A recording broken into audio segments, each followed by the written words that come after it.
Bismillahirrahmanirrahim. Assalamualaikum warahmatullahi wabarakatuh. Alhamdulillah ketemu lagi dengan kami para santri tahfidz Rehabati Jampang di acara ngobrol santai. Ngobrol santai tentang perjalanan kehidupan dari setiap narasumber yang tentu kita bisa mengambil hikmah, kita bisa mengambil pelajaran dari setiap kisah setiap orang. Karena kita dituntut untuk mengambil pelajaran, mengambil ibroh dari setiap perjalanan seseorang, dijadikan sebagai pembelajaran buat diri kita, bagi Bapak Ibu kaum muslimin semua yang menonton acara ini, semoga bisa mengambil pembelajaran dan mudah-mudahan jadi kebaikan. Nah, insya Allah para Bapak Ibu semua kaum muslimin, di kesempatan waktu ini kita kedatangan seorang narasumber yang jauh dari Jakarta sana. Selamat datang. Assalamualaikum. Waalaikumsalam. Ya, terima kasih. Kang Rangga ya. Ya. Namanya siapa Kang? Nama lengkapnya? Nama lengkap Rangga Giardianto. Nama Rangga. Ya. Rangga Aji Ardianto. Ardianto ya. Ya. Panggilannya apa?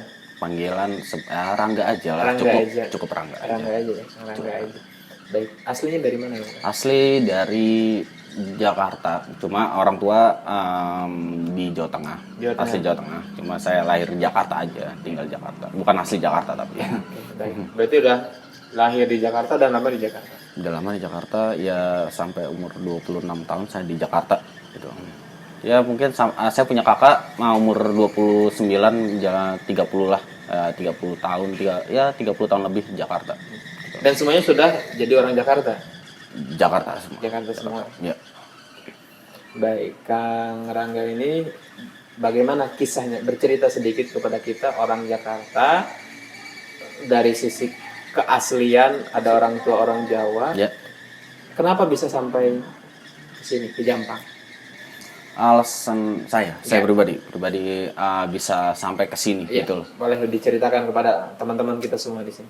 Jadi awalnya saya ada itikat ya, sebuah itikat untuk mencari beberapa pesantren yang pesantrennya itu saya mempunyai 9 pilihan. Gitu. 9 pilihan pesantren, lalu salah satunya itu tidak ada tempat Rehapati di sini tidak ada gitu. Punya 9 pilihan pesantren dan tidak ada niatan atau opsi ke sini ya? Iya, maksudnya dari 9 pilihan itu Rehapati tidak termasuk dalam pilihan saya. Ya. Dan artinya saya bicara sama orang tua saya panggilnya Mama gitu. Iya. Mah, ini Rangga udah dapat nih pesantren, ada pilihan 9 ya, tolong dipilih dong. Gitu. Iya.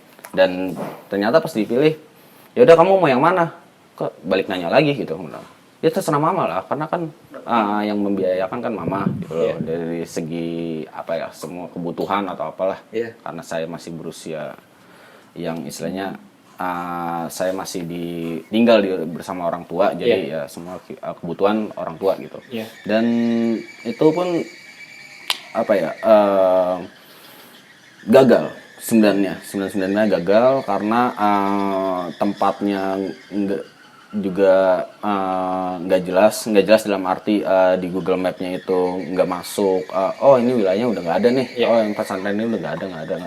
Yang saya pilih 9 pesantren ini termasuk salah satu keseluruhannya adalah dalam tanda kutip pesantren yang bonafit. Bonafit. Ada salah satu atau salah 2 tempat pesantren yang sepertinya layaknya hotel gitu. Gitu.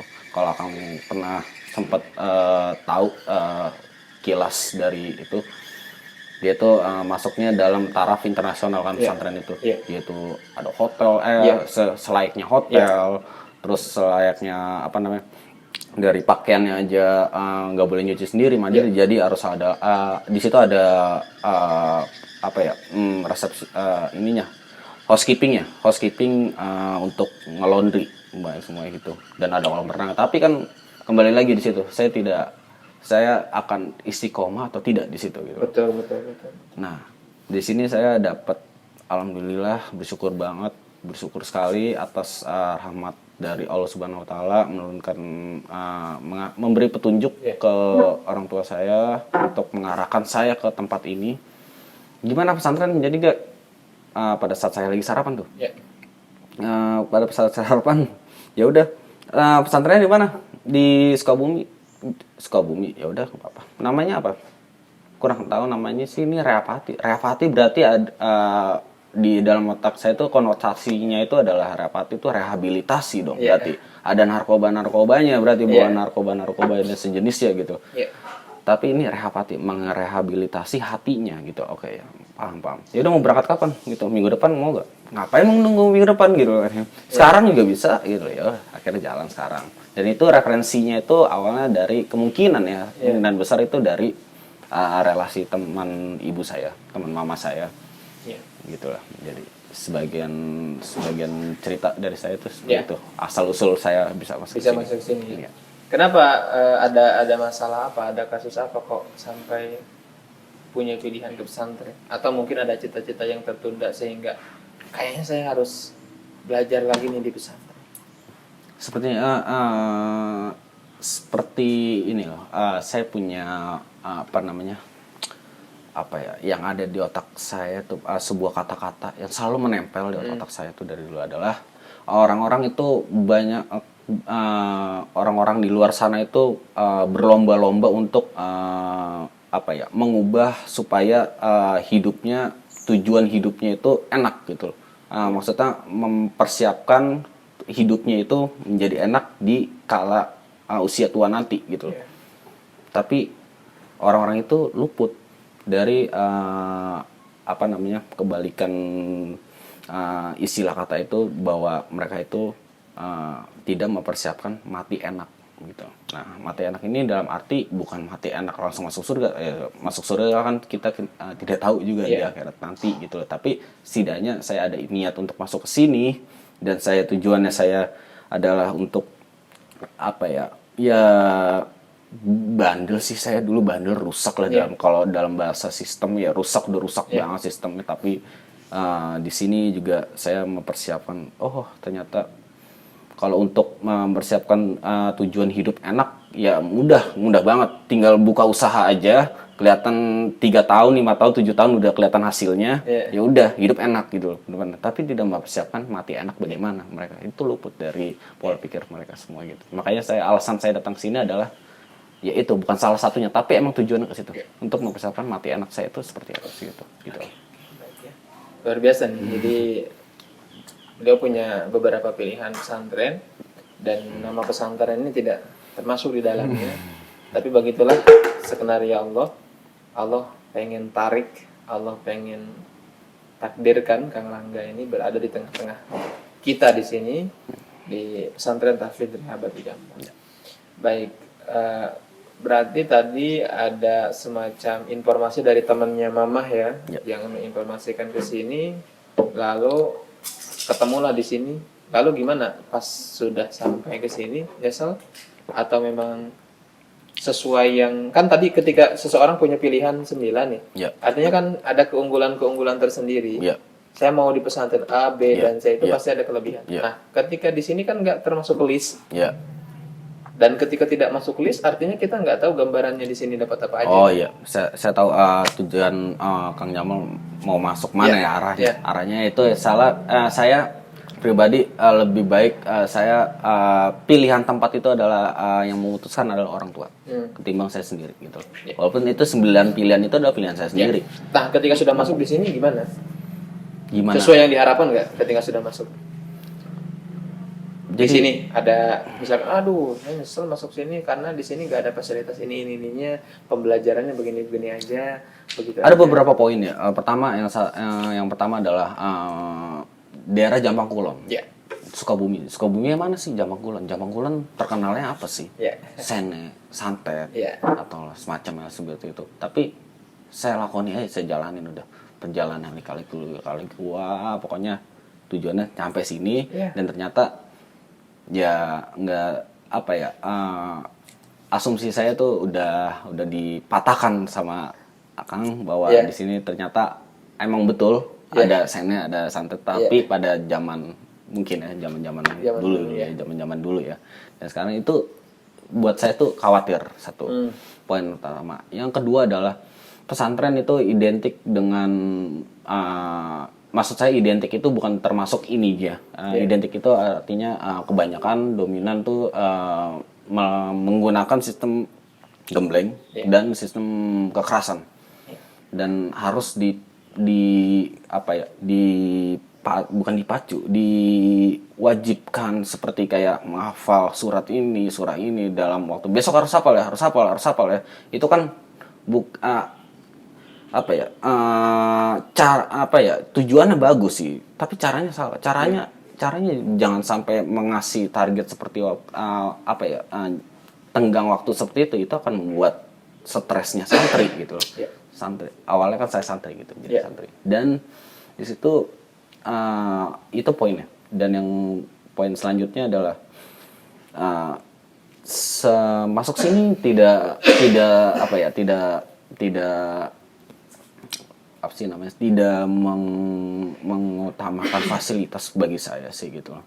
Yang saya iniin adalah, yang saya harapkan adalah saya membuat sebuah tempat bagaimana saya memodifikasi atau modifikasi bahasanya style ulang supaya saya itu merasa betah di sini. Bagaimana caranya? Dan itu ya saya nggak asal main ubah posisi. Tentu saya harus punya izin dulu, mohon izin Kang, boleh gak ini mengubah. Akhirnya ya bersyukur, alhamdulillah saya betah di sini. Berkat dari ya, bukan karena fasilitas, bukan karena saya mencari titik poin, titik yang mana tuh saya bisa betah tuh di mana gitu. Kalau betah di Jakarta ya semua Jakarta kota metropolitan, ibu kotanya itu semua bisa didapetin gitu. Kalau di sini bagaimana supaya bukannya menjelekkan Sukabumi atau Jamangkulon, tapi bagaimana dengan kondisi seperti ini yang manakala tuh lingkungannya hutan belantara, jauh dari, ya lumayan jauh, jalan lagi soalnya ya. Jalan-jalan lagi gitu loh. Dan itu buat saya tuh emang sih, saya nggak munafik, itu buat saya agak apa ya, bukan stres, agak malas gitu loh, malas, udah balik lagi ke Jakarta gitu, ke Jakarta. Tapi poin saya itu bukan untuk jalan-jalan ke sana, tapi poin saya itu adalah tujuan targetnya ada di sini gitu. Semacam itulah poinnya. Baik ya, alhamdulillah. Tadi kita mendengarkan sendiri langsung bahwa yang dicari bukan fasilitas. Dan saya masih ingat kaum muslimin semua, teman-teman semua, ketika pertama kali Kang Rangga kesini ini, kita tidak punya bangunan lain unik kecuali masjid. Kita tidak ada bangunan lain di sini kecuali masjid, dan masjidnya unik di sini. Nanti mungkin bisa ditayangin ya, Bang, biar kondisi masjidnya. Karena di sini tidak tertutup, Bapak Ibu semua, teman-teman semua, masjidnya. Jadi ventilasi udaranya gede banget, dan kita hanya punya 2 kamar, dan itu pun ada sekitar 7 orang termasuk Kang Rangga di sana di dalamnya. Jadi dari sisi fasilitas saya yakin sangat jauh. Bahkan kalau membuat orang nyari fasilitas, pasti orang nggak betah. Saya yakin nggak betah orang. Tapi lagi-lagi tadi bukan itu yang beliau cari, karena munculnya dari hati beliau ingin berubah, ingin hijrah. Hijrah itu kan bahasa lainnya mengubah orientasi. Yang tadinya mengejar targetan dunia, punya mobil, punya rumah, punya perusahaan, punya income, uang dan lain-lain. Namun tidak cukup dengan itu saja, tapi beliau ubah orientasinya menjadi, tadi poin pentingnya adalah mati enak. Banyak orang yang berusaha mencari hidup enak tapi lupa untuk mencari mati enak. Dan mati enak itu bukan dengan cara santai, teman-teman semua. Kita harus belajar. Kita harus menuntut ilmu. Cara mati enak itu tidak cukup dengan belajar kita ilmu tertentu saja. Kita harus dengan ilmu agama. Mati enak itu dengan ilmu agama. Salah satunya dengan ilmu agama Islam tentunya. Ya, agama yang kita yakini. Yang kami yakini ya. Karena dengan ilmu agama itu kita akan dituntut cara mati enak. Bahkan di dalamnya juga dituntut atau dituntun cara hidup enak. Seperti itu ya. Baik, tadi sesi fasilitas beliau tidak mempermasalahkan itu karena memang tujuannya. Nggak ada masalah. Karena tujuannya bukan itu, dan kita akan perbaiki. Alhamdulillah kita sudah mulai punya bangunan kedua. Insya Allah akan dibangun bangunan ketiga dan seterusnya.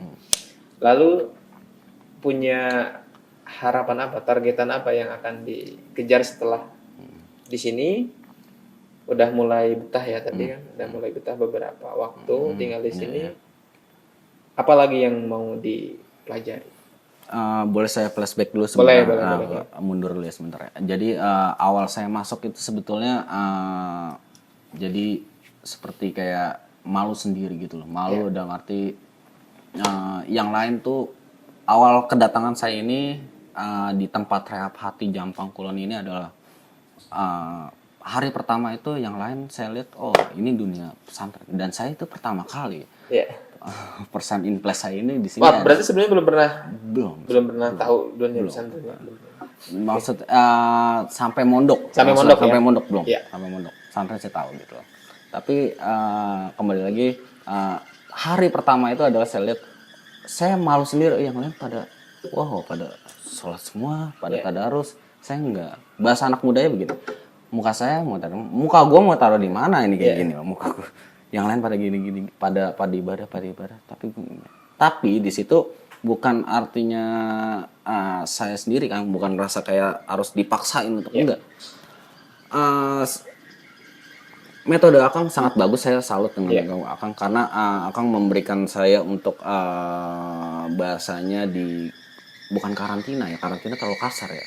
Istirahat dulu lah, istirahat selama 1 minggu, istirahat 1 minggu sampai di sini untuk beradaptasi dan akhirnya, wow itu benar-benar metode yang paling bagus, yang benar-benar sangat ditiru untuk ya para pesantren-pesantren ya boleh. Dapur pacunya Kang Yamal boleh dicontek silakan, dan itu mengubah saya yang betul-betul saya buru-buru megang Al-Quran, ibadah juga ya nggak pernah sama sekali. Dalam 2 tahun 3 tahun nggak pernah saya sujud kepada Tuhan saya yaitu Allah gitu, nggak pernah gitu. Tapi di sini saya langsung benar-benar akan memberi fitur ke saya bahwa saya istirahat aja dulu, Akang istirahat aja dulu, adaptasi gini dan akhirnya ya udah di situ jadi rutinitas saya. Kira bukan terpaksa. Kang Rangga ngaji Kang Rangga biasa sholat gitu. Bukan, di sini tempat rehabatif di sini bukan seperti itu. Bukan metode kurikulum atau cara untuk mendidik santri-santri itu bukan seperti gitu dengan nada-nada yang tinggi atau dengan yang ada kekerasan, ada punishment atau hukuman. Lebih banyak reward. Kang Jamal sebagai ketua rehab hati Jampang di sini lebih banyak memberikan reward kepada santri-santri yang dari kacamata Kang Jamal dikasih reward bagus banget, dan di situ saya merasa seperti terpacu untuk bukan ngarah rewardnya bukan ngarah reward tapi ternyata lingkungannya enak-enak banget di sini, lingkungannya santri-santrinya juga welcome gitu. Welcome tuh artinya mudah bergaul gitu, gampang bergaul banget. Dan saya juga agak canggung karena saya kan masuk dalam keadaan kembali lagi rusak gitu. Rusak itu dalam arti masih ada pengaruh dalam tanda kutip ya, tahu lah kalian semua gitu loh. Dan itu pun juga langsung berubah secara enggak drastis, berubah secara perlahan karena materi-materi yang Kang Jamal. Di sini ada berapa pembinanya? Ada sebenarnya total 15 orangan. 15 orang nanti yang aktif sekitar 10 orangan. Pada saat saya masuk itu ada berapa? Pada saat ada 7-8 orang. 7-8 orangnya. Sekarang udah belasan Sekarang udah belasan pembina. Berarti pas awal masuk itu sebetulnya 7-8 pembina itu buat saya itu juga udah perfect buat saya tuh. Tadi melanjutkan pertanyaan Akang, goalsnya ya mungkin goals targetnya. Mencari apa sih di sini? Itu adalah kalau tadi kan bahasa saya itu perfectnya adalah 7-8 pembina udah dikasih ke saya semua, disuguhin semua pembina. Ini pembina dari sudut pandang pembina 1, pembina 2 kan sudut pandang berbeda ya. Dan ini yang di atas perfect adalah excellent. Level excellent itu adalah ini target saya adalah bukan target sih, bisa bicara target. Mau ngapain sih di sini? Tujuannya ngapain gitu loh. Ya kasarnya seperti Akang kan sebagai apa ya di apa sih namanya, dicap lah bahasa Iya. cap sebagai ketua rehab sini, Iya. yang artinya memiliki banyak ilmu, Iya. ilmu dalam segi ilmu apapun lah rehab Iya. gitu, rehab hati yang entah itu ruqyah lah. Di sini ada metode ruqyah Iya. ya. Kalau boleh tahu selain ruqyah apa lagi? Metode Jadi selain ruqyah selain ruqyah itu ada bekam juga, ada gurah juga. Ini metode detok ya. Ya. Ada bekam juga, ada gurah juga, ada ruqyah tadi ya sudah disebutkan. Dan tentu terpentingnya bukan di terapinya, tapi ada di tazkiyahnya. Tazkiyah itu apa? Tazkiyatun nufus itu pembersihan jiwa. Membersih. Nah, dengan cara apa? Nah tadi ini kita ingin mengambil hati seseorang karena kita ingin membersihkan hati itu. Ya. Kata Nabi, terjemahan bebasnya ya, jika segumpal daging itu baik, maka baik yang lain. Jika segumpal daging itu buruk, maka buruk pula yang lain. Artinya amalan yang lain juga buruk, perilaku yang lain juga buruk. Nah, kita ingin mengambil baik hati seseorang yang tadinya lagi buruk, itu perlu kita ambil dulu orangnya atau hati orang itu. Buat apa? Supaya dia tertarik dulu. Makanya tadi dengar sendiri ya, teman-teman semua, Bapak Ibu semua. Pertama kali para santri datang ke sini itu nggak kita kasih dengan aturan yang membuat mereka mungkin stres. Mungkin saya nggak tahu motivasi mereka datang ke sini, mungkin ada semacam sedikit paksaan atau dorongan dari keluarga. Itu membuat mereka stres, membuat mereka nggak ada pilihan lain, ya udah ikuti aja, nanti di sana orang lain inilah, saya nggak mau nurut juga. Makanya kita kasih kebebasan di seminggu pertama, ada yang 2 minggu bahkan kan. Kebebasan dalam tanda kurung apa tuh? Bebas kan macam-macam, dia mau kebebas- acak-acak juga ya, bebas. Kebebasan dalam arti dia nggak dilibatkan dulu dalam beberapa kegiatan.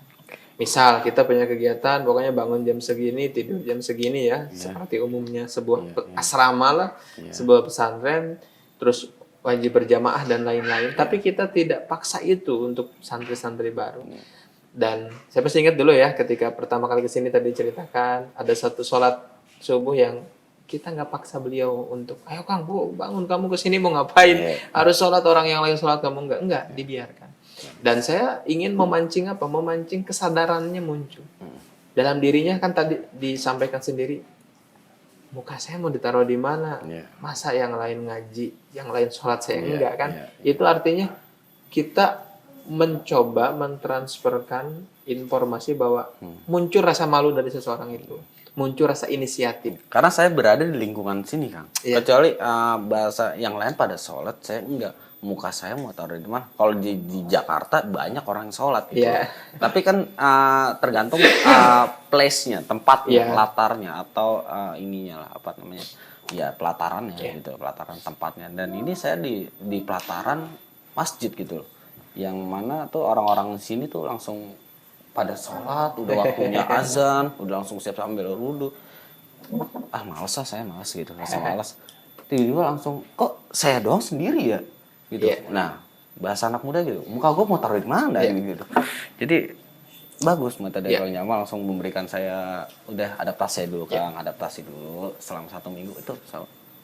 Oke, baik, seperti itu ya, teman-teman. Ini unik nih, karena memang hal seperti ini tentu ini bukan metode, ya disebut metode khusus, mungkin khusus, tapi ini bisa diambil oleh siapapun hal yang seperti ini. Tapi kita lahir dari dalam diri kita masing-masing, teman-teman semua. Jadi kalau mau membuat orang nyaman itu bukan hanya metode penting buat sebuah keilmuan, sebuah kurikulum, tapi ada yang lebih penting tadi, yaitu hati. Artinya munculkan rasa keikhlasan kita ingin membantu. Karena urusan keikhlasan itu urusan langsung dengan Allah kan.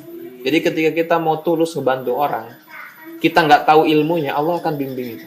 Allah akan bimbing itu, maka keikhlasan kita nyampe ke orang itu. Betul.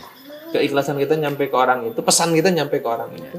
Dan ini tentu nggak bisa ditiru. Jadi kalau kita tujuan niat ngebantu orang ada sesuatu, maka saya pastikan nggak akan sampai pesannya. Sebagus apa metodenya? Sebagus apa metodenya, teman-teman semua. Jadi tentu konsep rehabati ini bukan hanya sekedar nama saja. Rehabati kan bahasa lainnya adalah lebih ke merehab, merenovasi. Jadi bukan menciptakan hati, lebih ke ada hati-hati. Hati ini teman-teman semua, bahasa syariatnya, bahasa agamanya itu kulub. Kulub itu tempat yang tidak pernah tenang, tempat yang selalu bergejolak. Artinya ketika orang mood baik, besok belum tentu dia baik, dia naik turun. Mood itu bisa naik turun, nafsu itu bisa naik turun, seperti itu. Nah, jadi kalimat rehabati itu kita ingin mengkonsistenkan hati seseorang dalam kebaikan. Dan itu perlu berada di tempatnya. Atau perlu orang itu nyaman dulu hatinya. Makanya tadi ingat cerita beliau datang ke sini gak diapa-apain. Kita ingin mengambil hatinya supaya nyaman. Nyaman aja dulu di sini. Nanti aturan dia yang ciptain sendiri. Gitu tadi. Jadi yang pertama munculkan keikhlasan. Yang kedua, ketika dia muncul keikhlasan, muncul keikhlasan itu kayak tadi, metode yang tadi, maka Allah akan hantarkan pesan keikhlasan kita kepada orang yang mau kita bantu. Seperti itu. Itu mungkin ya, teman-teman, sedikit flashback-nya. Paling kita pertanyaannya apa ya bahasanya? Tadi goalnya Rangga ingin punya pengalaman, punya ilmu yang ingin dibagikan. Nah, mau berapa lama Kang kira-kira di sini? Sesuai apa ya? Bukan mahar lagi ya Kang ya? Bukan mahar lagi sekarang. Ininya. Tapi mau berapa lama? Yaitu sampai saya pernah berkata kepada Kang Jamal bahwa kasar, maaf kalau kata-kata saya kasar gitu, Kang. Mohon izin Kang, boleh nggak Kang saya meminta ilmu Akang transfer semuanya ke saya Nah itu kalau misalkan emang ilmu Akang sudah masuk ke saya, ya udah itu tanda udah selesai buat saya. Baik, luar biasa. Jadi beliau ada ketertarikan di beberapa orang kita di sini dan beliau ingin itu beliau ambil. Artinya kan bukan untuk beliau sendiri, ingin beliau coba distribusikan gitu ya. Ingin ini disebarkan lah gitu ya, disebarkan di tempat-tempat yang potensi orang salahnya banyak gitu kan. Artinya market, beliau tadi orang Jakarta banyak aktivitas lalu lalang, berbagai daerah ngumpul di situ, Beliau di beberapa obrolan santai memang ingin memberikan kebaikan, ingin memberikan hal yang sama di daerahnya supaya kebaikan ini tidak berhenti gitu ya Kang. Jadi supaya kebaikan ini nggak berhenti di sini. Karena tidak setiap orang tahu di sini kan. Paham ya teman-teman semua. Ini melalui video seperti ini pun kita ingin kebaikan itu tersebar luas. Jadi gini filosofinya. Ini aja ya Pak ya. Jadi kalau ada keburukan segaris ini, teman-teman semua ya, segaris ini, maka cara untuk menghentikan keburukan itu bukan dipotong, yaitu dengan bikin garis yang lebih panjang. Oke. Ngerti kan teman-teman?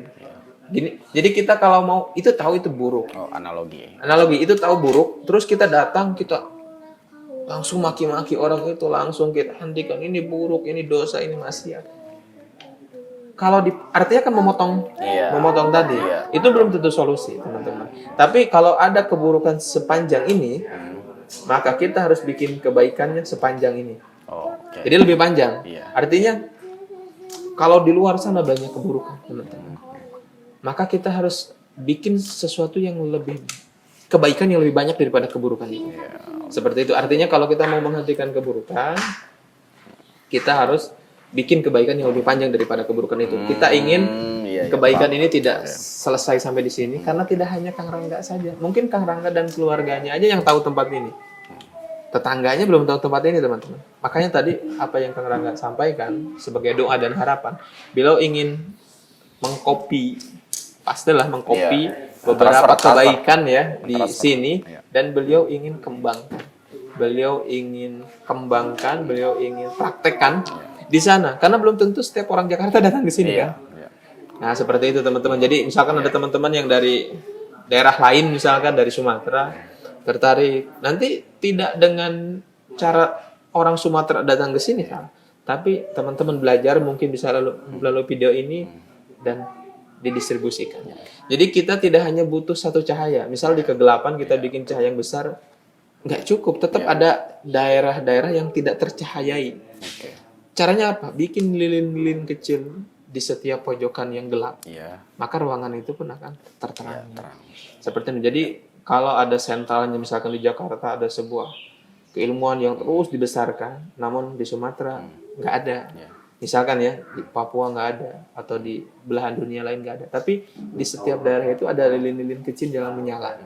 Gitu ya poinnya. Jadi Kang Rangga tadi kita doakan juga kita di sini teman-teman semua ya, Siap. supaya kebaikan ini tidak terhenti sampai di sini.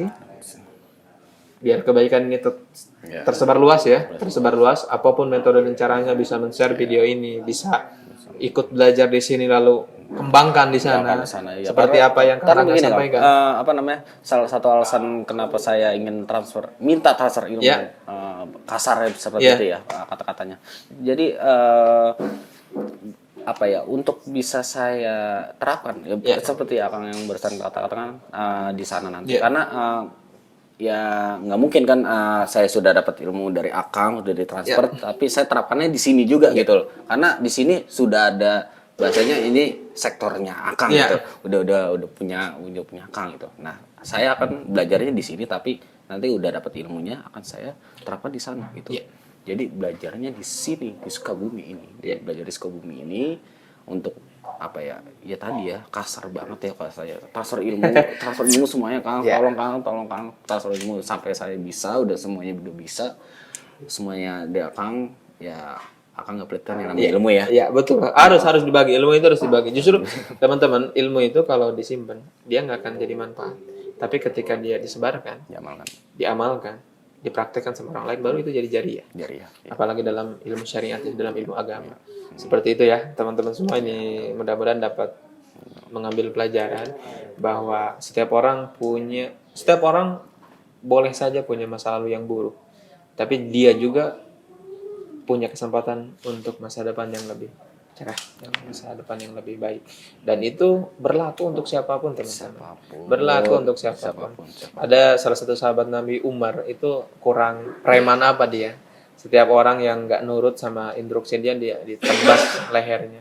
Orang Islam dia ditebasin semua teman-teman semua. Nah, tapi ketika dia mendengar salah satu bacaan Al-Quran, lalu dia tunduk, lalu dia lalu dia terenyuh, lalu dia ingin mengimani itu, maka Allah berikan jabatan yang luar biasa. Beliau itu jabatannya itu teman-teman semua dari sisi syariat ya.